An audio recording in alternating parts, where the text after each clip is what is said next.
Orang tuh takut untuk tampil apa adanya. Iya, dan Tanpa suka filter. suka lupa kalau setiap orang itu ada punya keunikannya masing-masing. Betul. Kayak gitu, Yang punya nggak- gayanya masing-masing. Yang gak bisa dibandingin pakai filter gitu loh. Bisa filter lagi.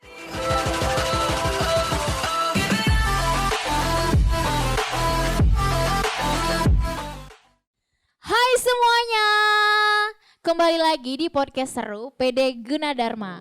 Aku Rifka, kali ini kita akan berbincang-bincang dengan Kak Elisa dan Kak Talita mengenai tentang penerimaan diri. Oke, kenapa sih kita ngundang Kak Elisa dan Kak Talita dalam podcast kali ini? Karena Kak Elisa dan Kak Talita ini punya pengalaman yang akan memberkati kita gitu loh, seputar tentang penerimaan diri tersebut. Ya, terima kasih. Berbicara tentang penerimaan diri, pasti kita lihat gitu loh Kak, banyak kan contoh-contoh kasusnya dari berbagai keresahan-keresahan yang ada. Pastinya itu di kalangan-kalangan mahasiswa, kalangan-kalangan anak muda gitu loh. Sebelum jauh ngobrol bareng Kak Talita sama Kak Elisa gitu, aku punya maksudnya sudut pandang gitu loh untuk definisi menurut aku penerimaan diri itu gimana sih gitu kan. Menurut aku kan kalau menerima diri sendiri itu adalah mencintai diri sendiri. Artinya tapi mencintai kekurangan dan kelebihan gitu. Iya. Karena aku pernah ngalamin yang namanya aku cuman suka sama kelebihan aku doang gitu. Jadi aku nggak suka sama yang namanya kekurangan aku gitu. Sampai aku tuh nyadar maksudnya, oh ternyata nggak bisa kayak gitu. Kita harus benar-benar fair antara kelebihan dan kekurangan kita. Yang sampai akhirnya aku tuh bebas gitu loh untuk mau ngelakuin apa aja. Aku bisa ekspresif gitu loh untuk melakukan yang menjadi tujuan aku gitu loh kan Kak. Banyak juga gitu kan di keresahan di kalangan-kalangan anak muda lah gitu, karena dia nggak menerima dirinya gitu. Salah satunya bisa contohnya kita ambil kurang percaya diri gitu kan Kak. Banyak banget orang yang nggak percaya diri, bahkan kita sendiri pun pernah yang ngalamin namanya nggak percaya diri. Kadang kita juga ya insecure gitu kan. Ya itu kan mendorong ke arah ketidak menerimaan diri sendiri tersebut gitu kan. Sampai ada yang memutuskan, contohnya ada yang depresi gitu loh Kak. Ada yang ya ternyata tanpa disadari dia kesehatan jiwanya itu sampai benar-benar terganggu. Terus sampai ada yang memutuskan juga tuh sampai bunuh diri gitu loh Kak. Jadi tuh ternyata sangat penting loh kita menerima diri kita. Kita harus belajar yang namanya tentang penerimaan diri tersebut gitu ya. Karena percaya gitu kan untuk teman-teman yang melihat podcast kali ini juga kita mau membantu gitu, kita mau menolong gitu loh. Maksudnya adalah pelajaran atau hal tentang penerimaan diri tersebut gitu. Aku pernah baca nih kan Kak, salah satu ahli psikologi, dia bilang gini, menerima diri sendiri itu adalah dia nggak mempermasalahkan dirinya, artinya dia berdamai dengan dirinya, gitu loh.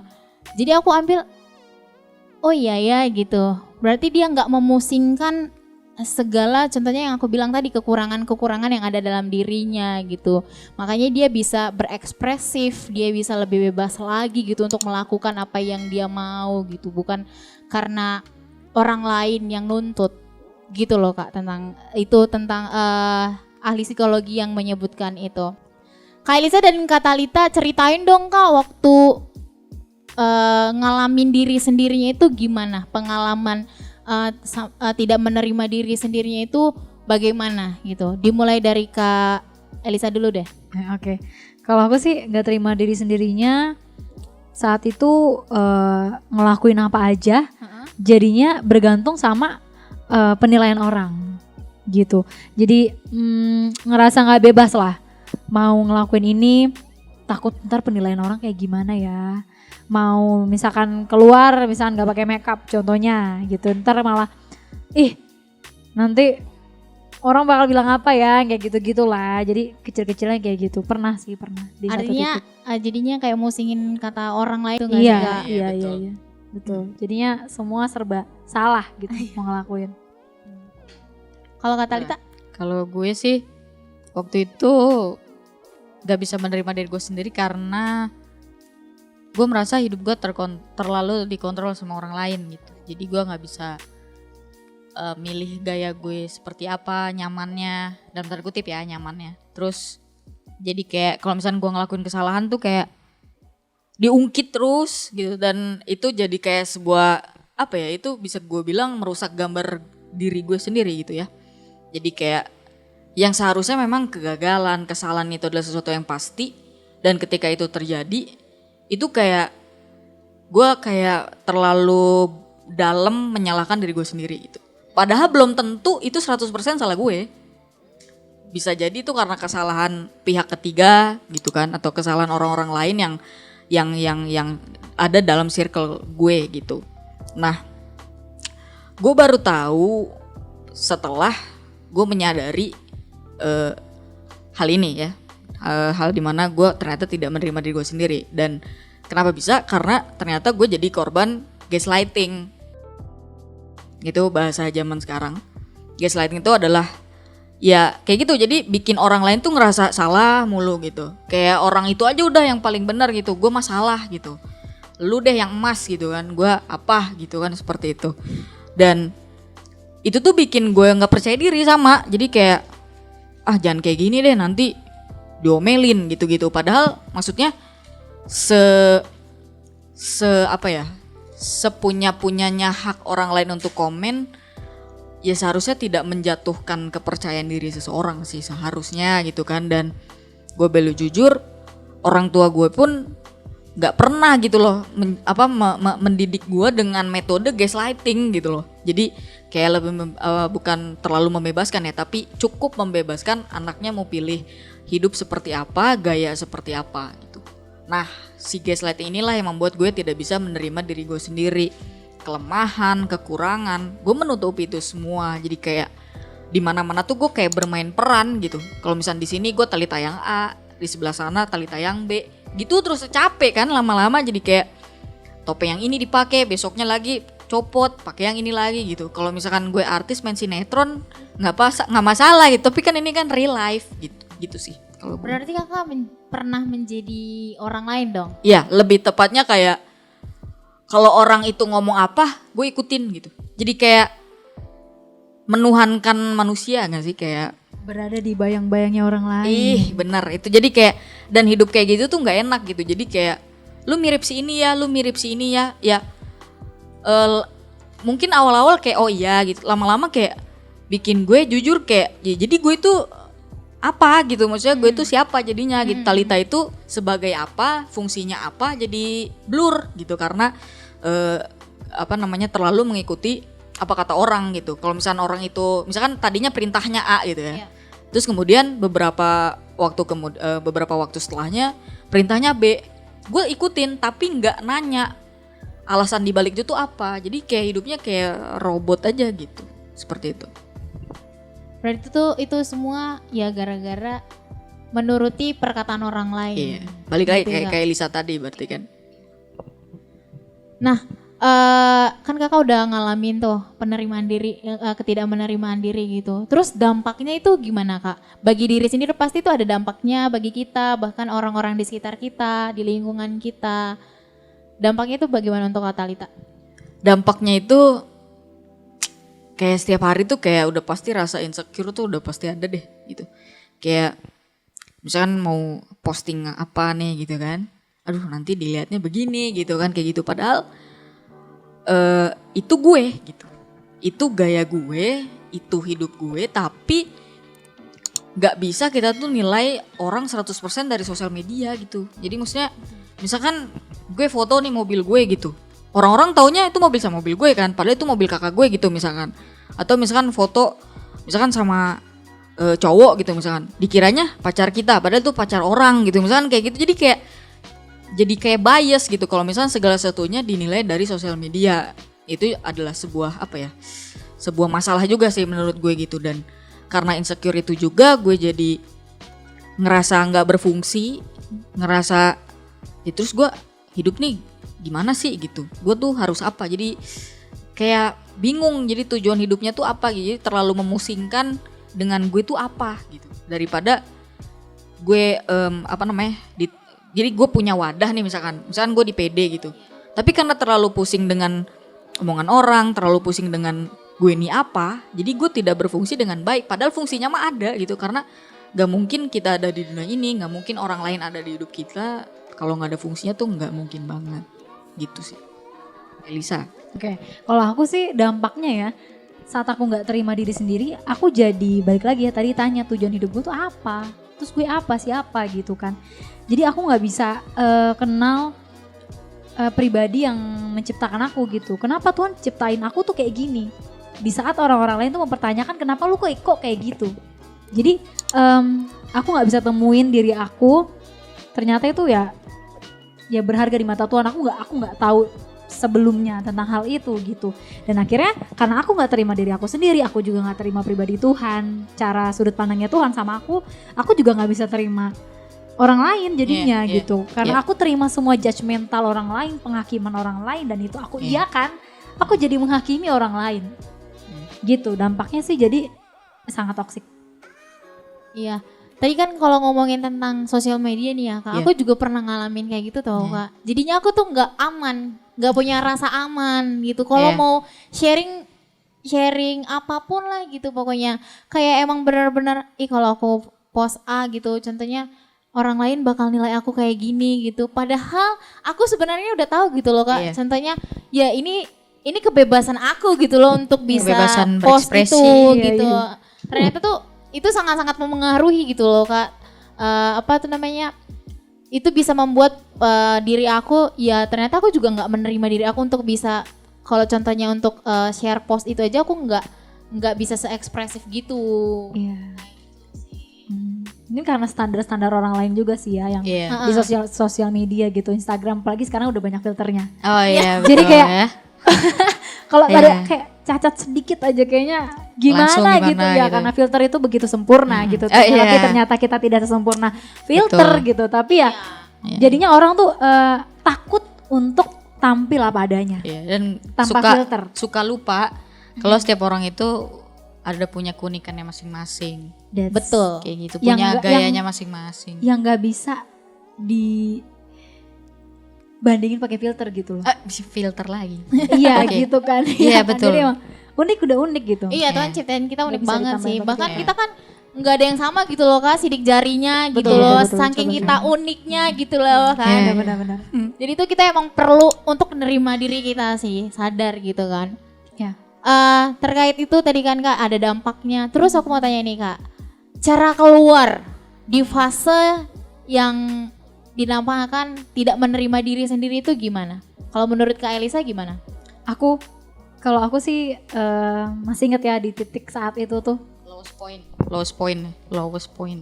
Oke, lowest point, titik terendah. Baik. Di titik terendah saat itu tuh, saat aku bertanya gitu, maksudnya kalau nggak ada siapapun gitu yang melihat aku gitu sebegitunya gitu, maksudnya banyak judgement yang aku terima, terus ya buat apa aku hidup, terus kenapa aku diciptain kayak gini, dan kenapa Tuhan ciptain aku kayak gini. Tapi di titik dimana aku bertanya gitu sama Tuhan, dan aku suka ambil waktu tenang kan sama Tuhan, aku saat teduh sama Tuhan gitu kan.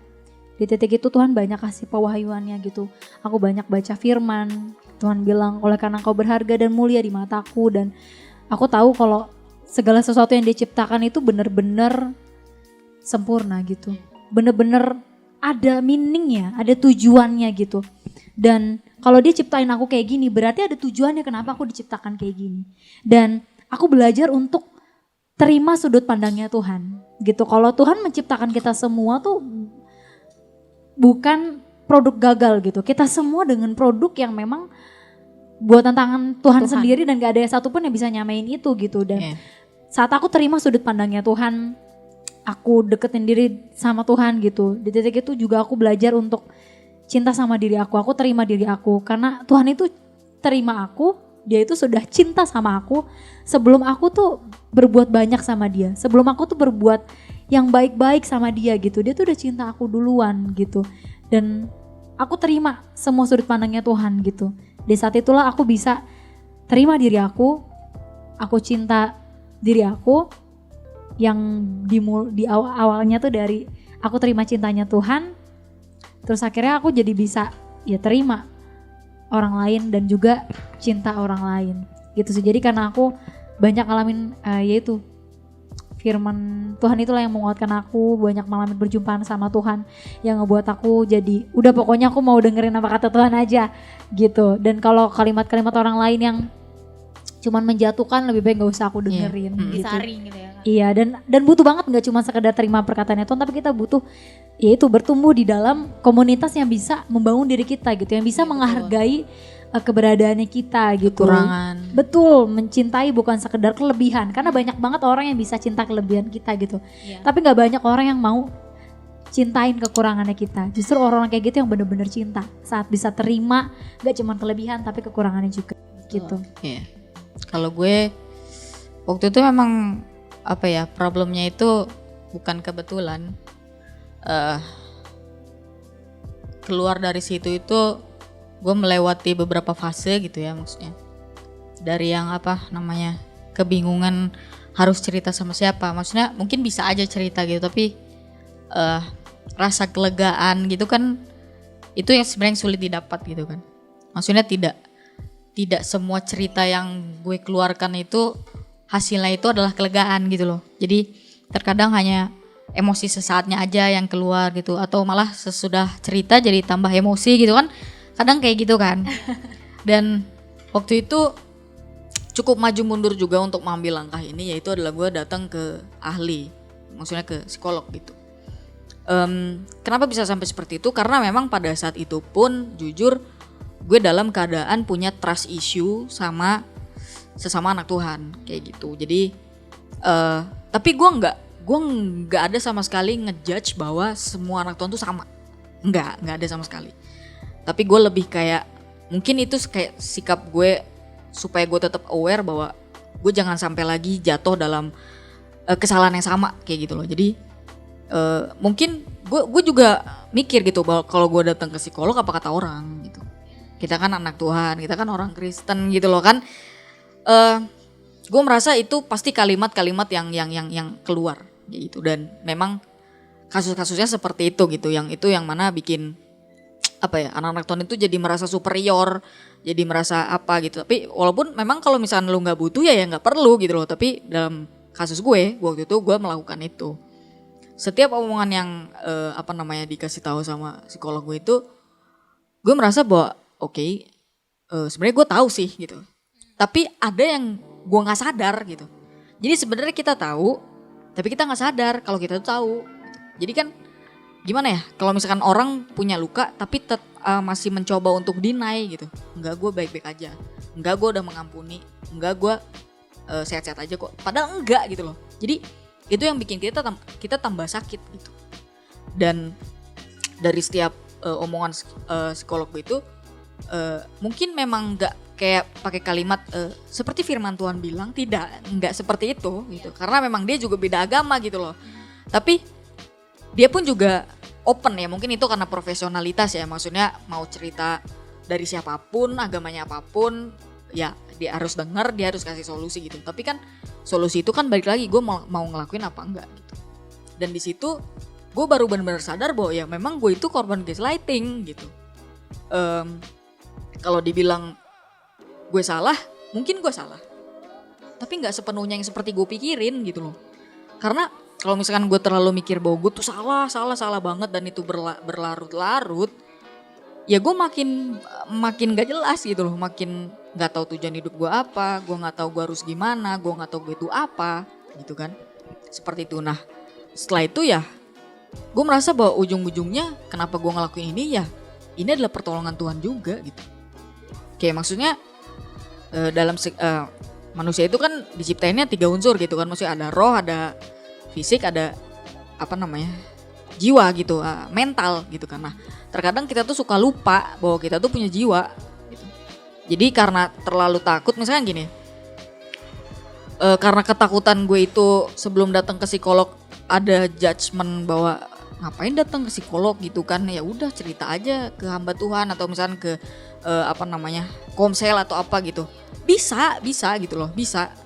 Tapi karena balik lagi setiap manusia itu juga punya keunikan, Tuhan juga punya cara sendiri buat gue gitu. Karena gue juga orangnya juga suka ngobrol gitu kan, walaupun nggak harus kenal berlama-lama dulu gitu untuk bisa ngobrol, enggak gitu. Dan Tuhan tahu itu, makanya Tuhan kasih jalan seperti itu gitu. Jadi caranya Tuhan ke gue belum tentu caranya Tuhan ke Kailisa gitu. Tapi ujung-ujungnya dia gitu loh. Betul. Kayak gitu. Jadi disitulah yang bikin gue bisa menerima diri gue bahwa ya oke, gue menerima kesalahan gue menerima kegagalan gue, dan gue menerima kegagalan yang bakal gue lakuin nantinya. Karena kegagalan itu tuh pasti gitu. Entah itu dalam pekerjaan, entah itu dalam mungkin pertemanan gue, nantinya akan ada lagi circle yang harus gue tinggalin gitu. Akan ada lagi mungkin drama-drama kehidupan gitu. Ya itu nggak bisa mungkin bisa nggak bisa kita stop, tapi kan bisa kita hindarin gitu loh. Atau memang nggak bisa dihindarin, tapi kita bisa bener-bener melewati kayak gitu. Jadi ya seperti itu, sampai akhirnya gue nemu gaya gue sendiri, entah itu dalam pekerjaan, entah itu dalam apa. Mungkin casingnya itu rada nyeleneh gitu-gitu, tapi gue sengaja menciptakan itu, maksudnya menciptakan branding diri seperti itu karena gue tahu bahwa yang gue kemarin itu gue nggak nyaman sebenarnya, tapi karena terlalu mikirin kata orang, ya udah jadinya seperti itu. Nah sekarang mau orang ngomong apa, ya dia nggak tahu gitu kehidupan kita 24 jam sih gimana. Justru gue merasa gue deket sama Tuhan. Gue tahu hubungan gue sama Tuhan seperti apa. Tapi mungkin dinilai misalkan dari sosmed gitu, gue nggak pernah posting yang rohani-rohani gitu misalkan. Memang seperti itu kan, jarang banget lah gitu. Ya terus nanti misalkan ada penilaian, bukan nanti sih, ada penilaian, sudah ada dan mungkin akan ada lagi penilaian yang gue kayaknya bukan orang yang rohani seperti dulu misalkan seperti itu. Gue makin yakin bahwa hubungan gue sama Tuhan tuh justru se-private itu, sampai orang tuh nggak tahu gitu. Kayak gitu. Itu kalau gue. Nah, setiap orang tuh punya caranya masing-masing. Seperti itu. Kayak Lisa. Silakan. Udah tadi kan. Iya, tapi ya berarti emang yang terlihat tidak rohani bukan berarti tidak rohani. Bukan berarti tidak cinta Tuhan. Kebalikannya. Bukan berarti iya. Iya kan? Dan kebalikannya. Betul. Dan ternyata tuh maksudnya Tuhan itu bisa pakai segala cara gitu loh kan Kak. Kalau Kailisa emang langsung pulih dengan ya tahu pribadi Tuhan gitu, perjumpaan dengan Tuhan. Kak Thalita dia bisa pulih dengan perpanjangan alat Tuhan gitu kan. Ahli psikologi itu kan ya alatnya Tuhan gitu ya. Ternyata ya apapun yang bisa Tuhan pakai sebenarnya. Kalau kita mau izinkan diri kita untuk mau sembuh gitu loh kayak kan Kak. Kalau kita emang mau ya kita terima diri kita sendiri gitu loh. Iya. Terus nih Kak, pastinya kan banyak nih orang-orang di luar sana, teman-teman di luar sana juga mungkin juga belum sadar gitu, belum menerima dirinya secara penuh gitu ya. Atau mungkin udah menerima tapi dia masih takut. Iya, masih takut, masih aja insecure. Tapi kalau masih takut itu berarti belum pulih ya kan? Belum. Masih aja kalau masih ada rasa yang nggak aman gitu pasti. Ya. Itu belum sebenarnya dibilang kita udah pulih. Betul kan Kak? Nah, Kak Elisa dan Kak Thalita apa sih yang mau disampaikan gitu kan Kak untuk ke teman-teman yang belum menerima dirinya sendiri gitu? Kalau dirinya itu emang benar-benar ya cukup gitu sebenarnya, nggak apa kata orang lain gitu. Kalau dari Kak Elisa? Dari aku emang nggak ada satupun gitu. Bahkan hal yang kita sukai, hal yang bisa menghibur diri kita itu bisa penuhin kekosongan yang ada dalam diri kita gitu. Satu-satunya pribadi yang bisa penuhin itu kekosongan kita itu cuma Tuhan doang gitu. Cuman pribadi Tuhan aja. Jadi dengan dengan tahu kebenaran kalau memang cuma Tuhan satu-satunya gitu, pribadi yang gak pernah meninggalkan, pribadi yang sempurna, yang bisa menyempurnakan ketidaksempurnaan kita. Itu bener-bener cukup gitu. Jadi aku mau sama-sama kita tuh belajar untuk deketin diri lah sama Tuhan gitu. Belajar untuk lihat dari sudut pandangnya Tuhan. Karena perkataan orang lain tuh gak bakalan punya kuasa sama diri kita asal kita tidak mengizinkan itu untuk berkuasa gitu. Bener gak ada habisnya, karena orang tuh beda-beda gitu, punya pendapat tuh gak ada habisnya. Jadi lebih baik ya udah dengerin aja apa kata Tuhan. Dan saat kita hidup bener-bener terima diri kita terima cintanya Tuhan yang memampukan kita untuk menerima diri sendiri dan orang lain, itu kita bisa bener-bener apa ya, jadinya orang yang udah pulih tuh bisa memulihkan orang lain gitu. Tapi kalau orang yang sakit itu pasti bisa bikin sakit orang lain juga. Jadi memang perlu kita pulihin diri kita gitu. Pasti bukan dengan bantuan kita sendiri, tapi butuh bantuan Tuhan dan komunitas di sekitar kita yang membangun, baru kita bisa menyelamatkan orang lain gitu, membantu orang lain. Dan satu aja orang kita bisa selamatkan, itu kita bisa menyelamatkan generasinya dia loh. Jadi satu orang aja diselamatkan, generasi dia itu diselamatkan. Jadi bener-bener tindakan kecil kita buat diri kita sendiri itu bisa punya dampak yang besar buat orang lain juga. Jadi jangan pernah menyerah sama diri sendiri, karena Tuhan tuh gak pernah nyerah sama diri kita. Itu. Mantap. Kalau dari gue ini sih, gue percaya bahwa gak ada satu manusia pun yang gak punya luka. Gak ada satu manusia pun yang gak punya dosa. Yang gak bikin dosa, gak ada gitu. Di dunia ini tuh gak ada. Karena kalau ada, buat apa Yesus ada gitu? Buat apa Tuhan ada? Jadi fungsinya Tuhan tuh apa? Tidak ada. Ya cuma menciptakan, habis itu selesai gitu. Kayak gitu kan. Nah, tapi banyak orang-orang yang gak sadar atau deny bahwa dia itu punya luka. Dan lukanya itu ternyata masih basah gitu loh. Mungkin takut misalkan kalau misalkan jujur gitu, iya gue punya luka, gue belum mengampuni, gue belum ini gitu. Mungkin akan ada kalimat-kalimat kayak gak boleh gitu dong gitu. Kayak langsung kayak langsung ngekat gitu, kita punya curhat gitu kan. Pasti ada aja sih orang yang kayak gitu. Tapi kita jangan kayak gitu. Kayak gak boleh gitu dong, kita kan anak Tuhan, kita harus mengampuni, kita harus ya begitulah pokoknya kalimat-kalimatnya udah tahu lah ya gitu. Tapi ya. itu gak salah. Gak salah, kalimat itu betul. Ya. Tapi salah kalau misalkan kita terlalu memaksa orang itu untuk sembuh, untuk mengampuni dengan cepat. Maksudnya dia punya waktunya sendiri gitu.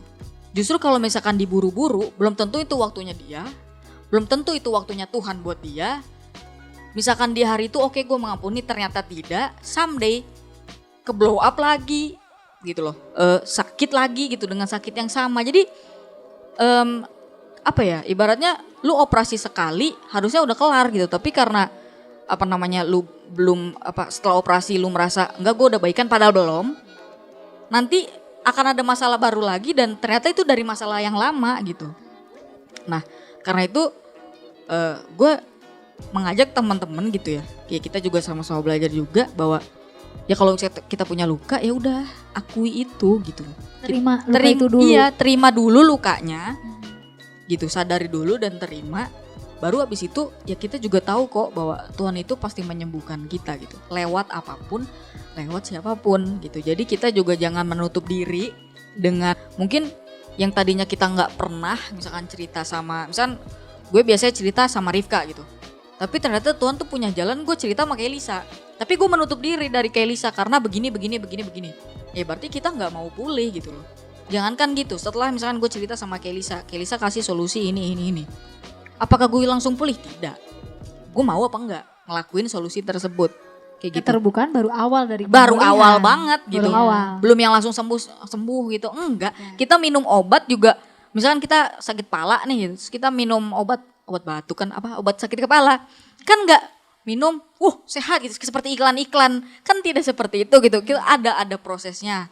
Nah kita tuh nggak bisa force proses tersebut gitu. Jadi daripada kita menjadi anak-anak Tuhan yang judging, yang gampang menilai, kita harus jadi anak Tuhan yang menerima diri sendiri dan orang lain kayak gitu. Jadi kalau misalkan ngomongin dosa, jadi palsu juga dosa. Karena Tuhan mau kita jadi sempurna di mata Tuhan, dan kita juga bisa jadi rumah buat orang-orang, bukan hanya anak Tuhan tapi justru anak-anak yang belum percaya sama Tuhan, kayak gitu. Ya artinya berarti balik ke keputusan diri Keputusan sendiri. sendiri. Betul, iya kan Kak? Iya. Karena percuma juga nggak sih kalau ya itu tadi banyak pertolongan gitu, tapi kalau kita nggak mau ambil Iya. satu Kita nggak keputusan mau Pertolongan itu, itu ada di mana-mana Iya, sebenarnya gitu. Tuhan betul. kasih jalan gitu. Heeh.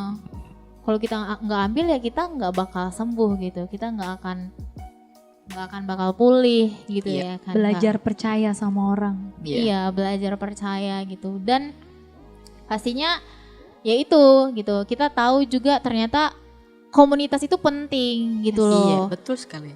Gak ada satupun orang sih yang bisa hidup sendirian. Gak ada. Sesendirian-sendiriannya dia tetap butuh satu aja orang gitu yang nemenin dia gitu. Iya, tetap Senggak butuhnya ya gitu. betul. Iya. Semandiri apapun orangnya. Jadi ternyata komunitas itu penting dan kita tuh juga ya itu tadi balik kalau komunitas itu begitu berpengaruh loh ternyata di kehidupan kita gitu. Karena kalau kita hidup atau kita tinggal dalam lingkungan yang buruk ya kita bakal mengikutin gitu kan Kak, bakal kita secara nggak sadar juga ya kita bakal ngikutin arus yang nggak buruk itu gitu. Makanya juga penting yaitu tadi bertumbuh dalam komunitas yang sehat sehingga kita juga jadinya kita tahu tuh kalau kita ini bertumbuh, kita melakukan segala sesuatunya dengan hal yang positif gitu. Makanya juga di Gunadarma ada wadah gitu. Di PD gitu kan kita ada perkomselan gitu. Ini juga komsel ini ya salah satu alatnya Tuhan gitu ya kan Kak. Betul. Untuk ya ini kayak kita bisa sharing kayak gini gitu kan. Kasih tahu gitu maksudnya pendapat-pendapat kita, gimana kita cara nerima diri kita sendiri gitu. Kayak gini tanpa disadari ternyata Kak Elisa kakak komselnya Kak Talita. Lah aku di komselnya Kak Talita gitu kan. Ternyata ada ikatan gitu kan. Ternyata hari ini ada hari ini. gitu kan. Apaan sih? Ya, ternyata tuh wah kalau kita inian lagi tuh pengalaman kita bisa bertumbuh di itu tuh nggak ada apa ya Kak bilang, nggak ada bandingnya gitu loh Kak. Iya, Maksudnya sebenarnya kita bisa aja sih, contohnya kita bisa cari tahu gitu yang baik itu harus gimana sih gitu. Tapi kan kita hidup namanya makhluk sosial gitu ya kan Kak. Pasti kita selalu beriringan, selalu ya bergandengan gitu. Ternyata ya itu kemana kita melangkah gitu, sosial atau komunitas tersebut itu sangat mempengaruhi.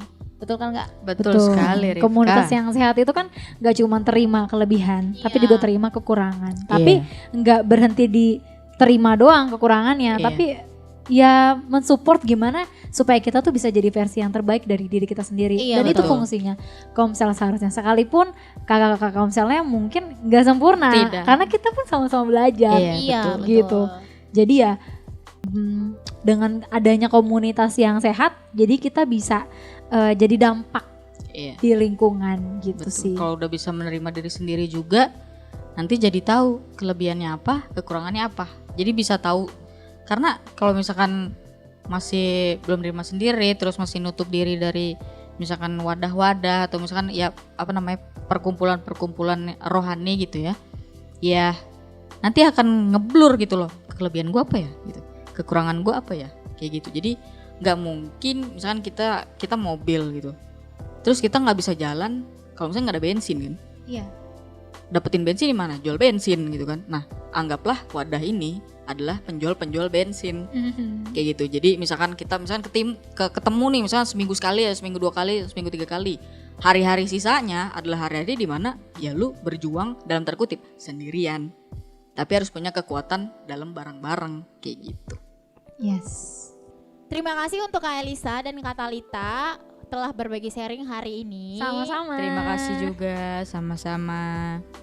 Jangan lupa follow Instagram PD Gunadarma _official.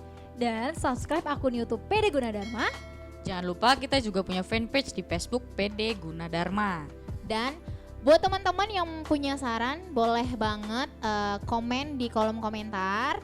Dan jika teman-teman diberkati oleh video ini boleh di like dan di share ke seluruh teman-teman yang lain. Semoga video ini bermanfaat dan kalian terberkati. Yes.